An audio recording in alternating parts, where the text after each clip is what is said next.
Hi, Deb Pervin here. Welcome to another Tuesday Tweak. Today we're going to talk about your business life cycle. Everybody knows that a business has a life cycle.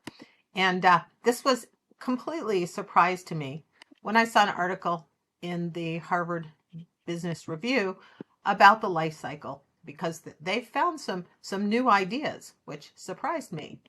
So this was the chart they put in a fairly long article about life cycles. And I'd like you to think about where your business is in this life cycle. So we have the startup phase, which is the light blue, which they're calling exploration. We have the extrapolation stage, which they seem to think is brand new, which I've always called the scale up phase. And then they have exploitation. Again, an interesting word for what I typically think of as the mature phase. So this whole exploitation and extrapolation stages surprised me greatly, and I didn't necessarily agree with what they said.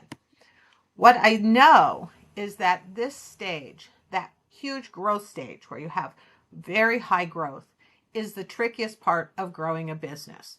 That first exploration stage, the first couple of years, when you're trying to figure out where your market is, how your product fits in, get those clients. That startup phase, they say, is only 3 months to 3 years. I think sometimes that's a lot longer.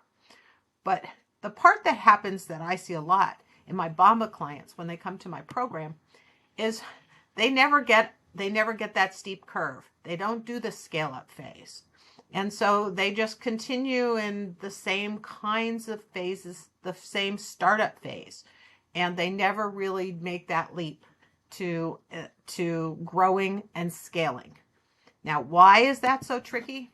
Because you need a lot of resources and you've got to juggle a lot of different elements.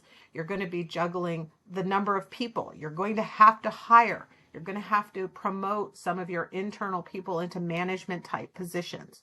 You're going to need additional resources, whether it's technology or actual materials, additional space. It's just there's a lot going on. And how do you get those resources? Well, most of the time you have the ability to borrow. You have to understand why you're borrowing, and you have to make sure you have the added value to support that borrowing as you move forward.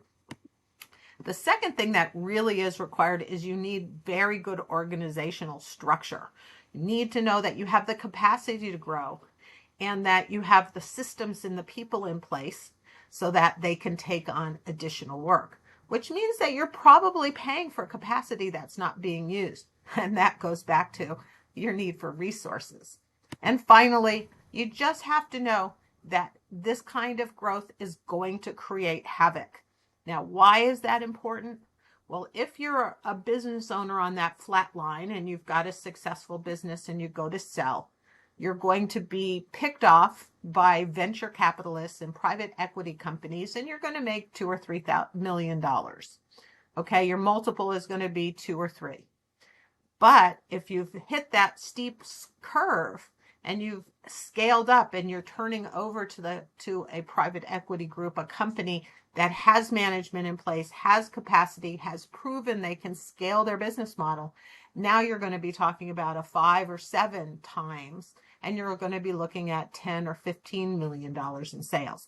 I hate when my business owners don't get the advantage of that larger number because they haven't learned to scale. As I said, that's what we teach in my Bomba program, and I'd love to talk to you about it. Give me a call, let me know what you think, and I'll see you next week.